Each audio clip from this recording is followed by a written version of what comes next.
Hola, le doy la más cordial bienvenida a nuestro estudio del Tanakh, que como ya bien sabemos, corresponde al Antiguo Testamento.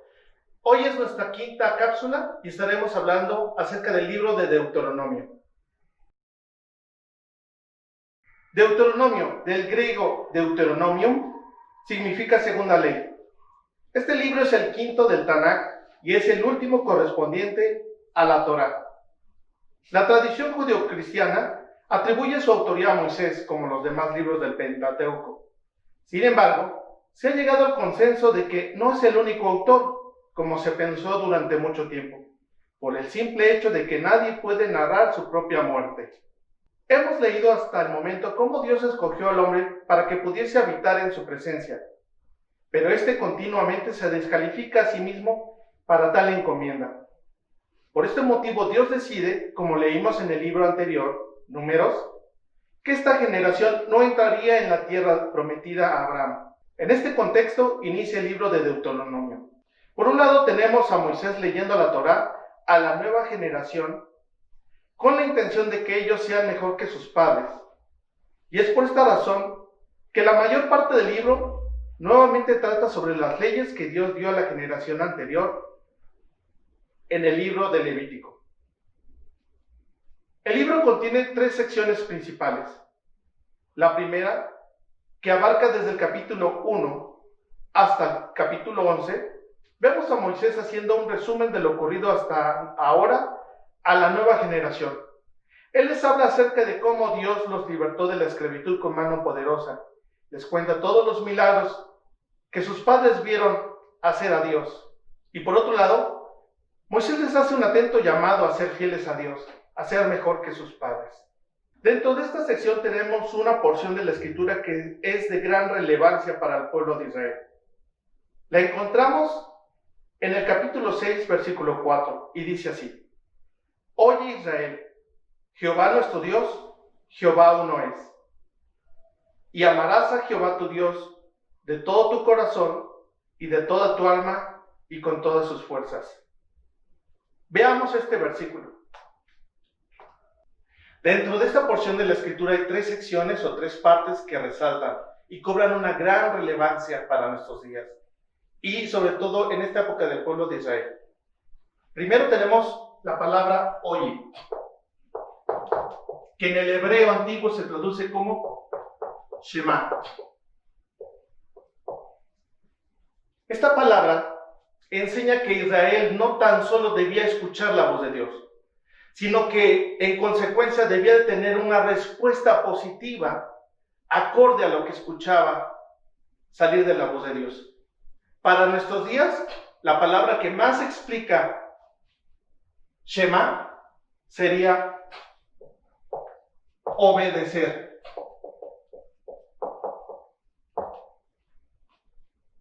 Luego la segunda parte que resalta en esta porción de la Escritura es amarás.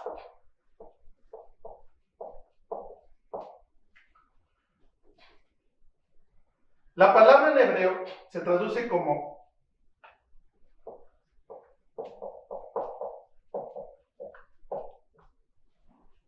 bajaba, pero se lee dahva. Dahva es amarás. Esta palabra no solamente hace referencia al sentimiento de amar, sino que debe de ser involucrada la decisión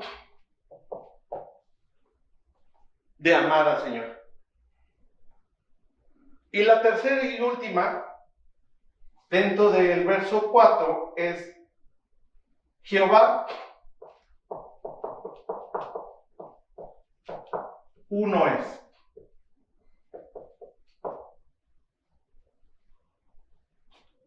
Jehová es el único Dios al que el pueblo israelita debía adorar.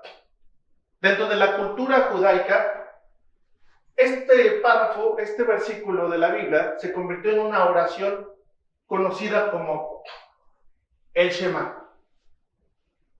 Ellos tenían que recitarla 2 veces al día y cobró tal importancia porque recordemos que el pueblo de Dios está a punto de entrar a la tierra prometida. ¿Sí? pero es una tierra habitada por numerosos pueblos que adoran y sirven a otros dioses.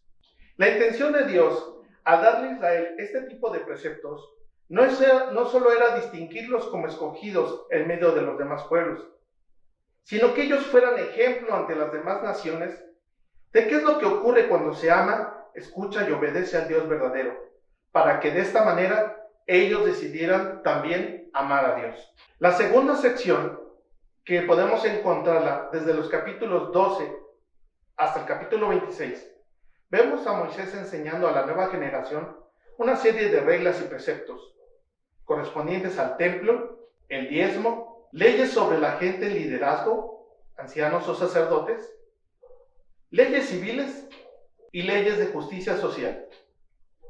Al leer Deuteronomio, recuerda que estas leyes no deben de tratar de ser comprendidas de manera literal, ni mucho menos comparadas con las leyes actuales, sino con las leyes del resto de las naciones de aquella época, para que puedas entender la esencia de lo que Dios estaba hablando al hombre.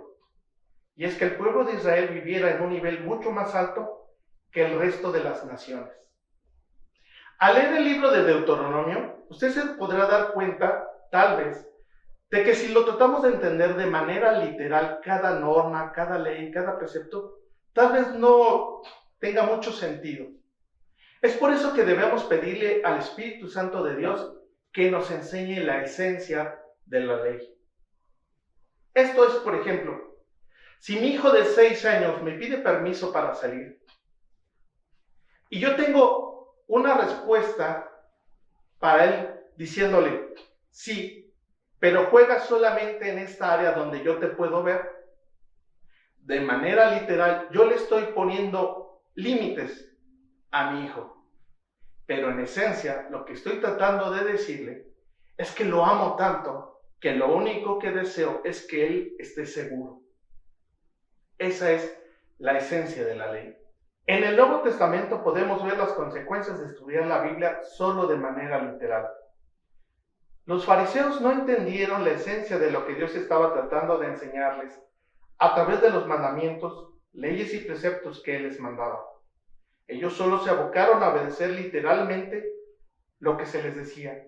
Y lo que ocurrió es que alrededor de ellos crearon todavía más leyes que, según a su propia interpretación, debían establecerse para cumplir la ley de Dios. Estas leyes son conocidas hasta el día de hoy como el Talmud. Ellos, como representantes de Dios ante el pueblo, deberían de haber acercado el reino de los cielos a ellos. Sin embargo, ocurrió todo lo contrario al crear más y más reglas que Dios no les había mandado. Es por eso que cuando Jesús los confrontó, según sus normas, él estaba violando la ley de Dios. Pero eso nunca ocurrió. Si Jesús hubiera hecho esto, él no hubiera podido ser el Cordero sin mancha.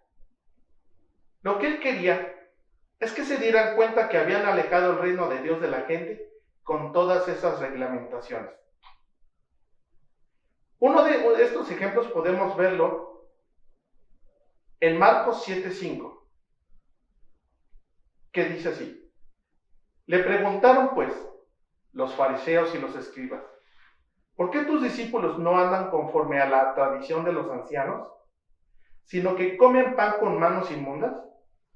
Respondiendo él les dijo, hipócritas, bien profetizó de vosotros Isaías, como está escrito, este pueblo de labios me honra, mas su corazón está lejos de mí, pues en vano me honran, enseñando como doctrinas mandamientos de hombres.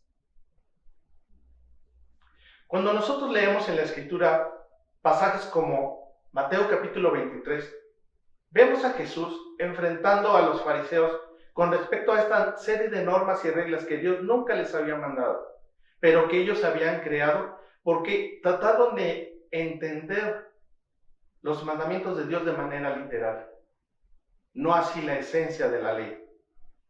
Por eso es que vemos a Jesús teniendo expresiones como, hay de ustedes, escribas y fariseos, que han cerrado el reino de los cielos, y ni ustedes entran, ni dejan entrar. Ahora entendemos por qué Jesús, cuando inició su ministerio, tuvo expresiones como: el reino de los cielos se ha acercado. Esa era la labor de los fariseos. Esa debió de haber sido la labor de los escribas. Y al leer Deuteronomio debemos entender que ese es nuestro papel hoy en día, el de acercar el reino de los cielos a todos aquellos que no le conocen. Bien, hasta aquí nuestros comentarios con respecto al libro de Deuteronomio. Es nuestro más ferviente deseo y anhelo que en su lectura diaria Dios le pueda mostrar a usted muchas y más cosas que están escondidas en su palabra. Por favor, háganos llegar sus comentarios. Dios le bendiga.